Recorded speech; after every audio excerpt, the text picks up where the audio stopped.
श्री स्वामी समर्थ. आज आपण पनीर टिक्का मसाला घरच्या घरी अगदी हॉटेलमधल्यासारखं जेवण कसं बनवायचं याबद्दलची ही रेसिपी मी तुमच्यासोबत शेअर करत आहे. सगळ्यात आधी मी तुम्हाला दाखवलेलं आहे लसूण.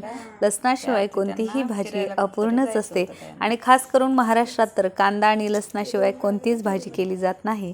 सगळ्यात आधी आपण ग्रेव्ही करण्यासाठी बघणार आहोत काय काय घ्यायचं. मी इथं 2 कांदे काप करून घेतलेले आहेत, 4-5 टोमॅटो आणि 4 शिमला मिरच तसेच 1 कांदा ठेवलेला आहे.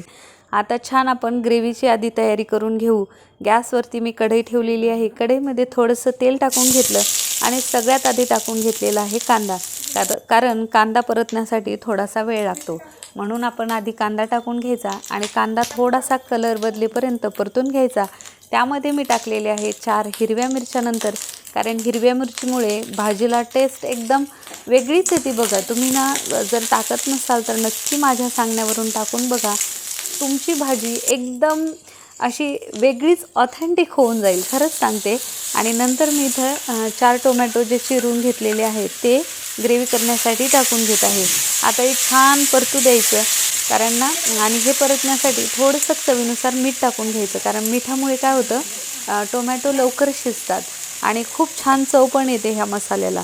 त्यामुळे आधी थोडंसं आपण मीठ टाकून घ्यायचं आणि छान परतून घ्यायचं. 4 ते 5 मिनटं मी याला चांगलं परतून घेतलेलं आहे.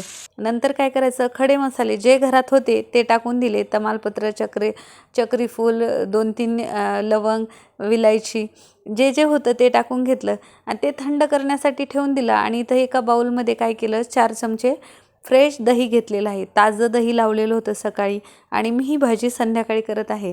त्याच्यामध्ये 2-3 चमचे मी बेसन पीठ टाकून घेत आहे आणि नंतर टाकायचं आहे आपल्याला अद्रक लसणाची पेस्ट. आणि ही पेस्ट मी उखळीमध्ये कुटून घेतलेली आहे, त्यामुळे चव खरंच वेगळीच लागते. हळद पावडर, तिखट आणि जिरे टाकून घेतलेले आहेत. आता धने पावडर 1 चमचा टाकून घेतलेली आहे. त्याचबरोबर मी टाकलेलं आहे थोडंसं चवीनुसार मीठ. आणि आता हे आपल्याला बॅटर करून असं फिरवून घ्यायचं आहे, एकजीव करायचं आहे. आणि त्याच्यामध्ये आपल्याला पनीर, कांदा, शिमला मिर्च, टोमॅटो नाही टाकायचं, अद्रक लसणाची पेस्ट टाकायची आहे. आता आधी आपण पनीरचे काप करून घेऊ. पनीरचे काप करताना काय करायचं विचार करत होते की कोणते कोणते आकार देऊ, पण नंतर ठरवलं नाही, आपण ना स्क्वेअर शेपमध्येच बनवू. त्रिकोण चौकोन करण्यापेक्षा एकाच साईडचे करून घेऊया. म्हणजे काय होतं, एक साईडचेच असले का त्याला छान असं बाइंडिंग करता येतं बॅटर. म्हटलं जाऊ दे, आता काही आकार वगैरे करत बसायचं नाही. आणि मी हे कामं करताना ना आवर्जून माझ्या लेकरांना मदतीला घेत असते. आता इथं थोडासा कलर येण्यासाठी कश्मीरी लाल मिर्च पावडर टाकून घेतलेली आहे 1 चमचा. खूप छान कलर येईल म्हणून, पण जरा थोडीच पडली, त्यामुळे थोडासाच कलर आला. आणि घरामध्ये लाईट सारखी जात येत होती, त्यामुळे जरा माझी परेशानीच झाली तुम्हाला म्हणजे शूटिंग करताना. पण भाजी म्हणजे भाजीच झाली. तुम्ही जर अशा पद्धतीनं भाजी करून बघितली ना, 100% गॅरंटी देते की तुम्ही म्हणजे हॉटेलचं नाव पण काढणार नाही कधी, इतकी सुंदर भाजी बनते. आता इथं आपल्याला हे सगळं बॅटर याच्यामध्ये या मिश्रणामध्ये कालवून घ्यायचं आणि नंतर आपल्याला हे तेलामध्ये छान शॅलो फ्राय करून घ्यायचं आहे. म्हणजे बघा, हे बरेच जण तळून पण घेतात. पनीर टिक्का मसाला ना तळून पण केला जातो, पण तळायचं नाही. काय होतं, खूप तेल चांगलं नसतं पोटामध्ये जाणं, त्यामुळे थोडंसं 2-3 चमचे तेल टाकून घेतलं. परत थोडं कमी पडल्यासारखं वाटलं, मग परत वरतून टाकलं आणि छान असं कमी गॅसवरती ना खूप छान बाइंडिंग त्याची ना अशी परतून घ्यायची. म्हणजे एवढी सुंदर भाजी बनते ना, ही खूप छान बनते. आता छान असं परतून घेतलं. मुलगी मदतीला होती, सगळे मस्त करू लागत होते, कारण ना पनीरची भाजी माझ्या घरात सगळ्यांची आवडती भाजी आहे आणि पनीर टिक्का मसाला तर खूपच छान. फक्त एक काळजी घ्या इथं, दही वापरताना फ्रेश दही वापरायचं. कारण जर तुम्ही आंबट जास्त जर दही वापरलं ना, आंबूस भाजी जास्त काहीच, कारण आपण टोमॅटोची पण प्युरी टाकतो त्याच्यामध्ये ग्रेव्ही बनवताना, आणि पण दही पण घेतलं ना खूपच आंबट होऊन जाईल. त्यामुळे जितकं ताजं दही असेल तेवढी तुमची भाजी एकदम सुपर्ब होते.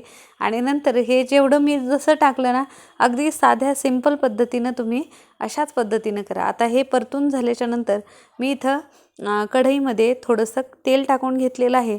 आता आपल्याला ग्रेव्ही परतून घ्यायची आहे आणि त्याच्यामध्ये इथं तेल गरम झालं की मी जिरे 1 चमचा टाकून घेतलेले आहेत. अद्रक लसणाची पेस्ट सेम. अद्रक लसणाशिवाय अजिबात भाजी कोणती विचारात पण घ्यायची नाही इतकी. आणि खूप मसाले चांगले असतात शरीरासाठी, त्याच्यामुळं आवर्जून वापरायचे. हळद, लाल तिखट पावडर, मसाला टाकून घ्यायचा 1 चमचा लाल मसाला बरं का, तो टाकला. छान असं हे मिक्सरच्या भांड्यामधून काढलेलं बॅटर आपल्याला परतून घ्यायचं आहे तेल सुटेपर्यंत. अगदी छान परतून घ्यायचं. त्याच्यामध्ये चवीनुसार फक्त मीठ टाकून घ्यायचं. याच्यामध्ये दुसरं काहीही टाकायचं नाही आहे आपल्याला. आणि मिक्सरचं भांडं बघा मी पुसून घेत असते, कारण त्याला लागलेलं थोडं कणसुद्धा ठेवत नाही. आणि नंतर थोडंसं पाणी टाकून विसळून पण त्याच्यामध्ये टाकून घेत असते. म्हणजे आपलं जे ग्रेव्हीचं मसाला आहे तो अजिबात वायाला जाता कामा नाही याची काळजी घेत असते. आता हे छान परतून घ्यायचं. लाईट खूप जात होती त्यामुळे थोडंसं जरा डिस्टर्ब झालं मला भाजी करताना, पण जाऊ देत. भाजी खूप छान झाली होती, कारण एवढं मस्त भाजी बनली ना, असं वाटतच नव्हतं की आपण ही घरी बनवलेली आहे. आता हे आपण जे परतवलेलं पनीर जी बॅटर आहे बाइंडिंग केलेलं, आता ते टाकून घेतलेलं आहे. आता हे छान टाकून थोडंसं पाणी टाकायचं. अंगराशापुरतीच ठेवायची, कारण ना पनीर टिक्का मसाला जास्त पातळ नाही बनवत. ही घट्टसर भाजीच खूप छान लागते. त्यामुळे अशा पद्धतीने थोडंसंच पाणी टाकून घ्यायचं. बघा मसाला लागलेलं दुसऱ्या चमच्यानं पण काढून घेत आहे. आणि छान असं परतून झालं की आता याच्यावरती काय करायचं, चवीनुसार मीठ टाकायचं आणि सरळ झाकण ठेवून द्यायचं. झाकण ठेवून दिलं की 2 ते 3 मिनटं छान अशी शिजवून घ्यायची.